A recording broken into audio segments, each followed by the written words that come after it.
এই আমরা মসজিদে কিবলাতাইনের ভিতরে এখন মসজিদে কিবলাতাইনের ভিতরে মানে দুই কিবলা আসর অথবা জোহর একটু ইখতলাফ আছে।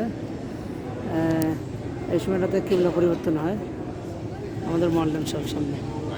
এটা হ্যাঁ, এটা প্রথম কিবলা ছিল এই দিকে, এই দিক দিয়ে আসরের নামাজ অথবা জোহরের নামাজ 2 রাকাত পড়ার পরে রাসূলুল্লাহকে আল্লাহ তাআলা হুকুম দেয় কিবলা পরিবর্তন করার। তখন একেবারে এই দিক দিয়ে, এই কাবার দিক দিয়ে কিবলা হয়ে যায়।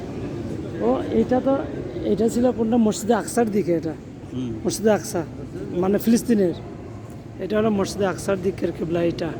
এটা দিক দিয়ে আগে পড়তে হইতো, পরবর্তীতে এই কাবা ঘরের দিকে এইটা হয়ে যায়।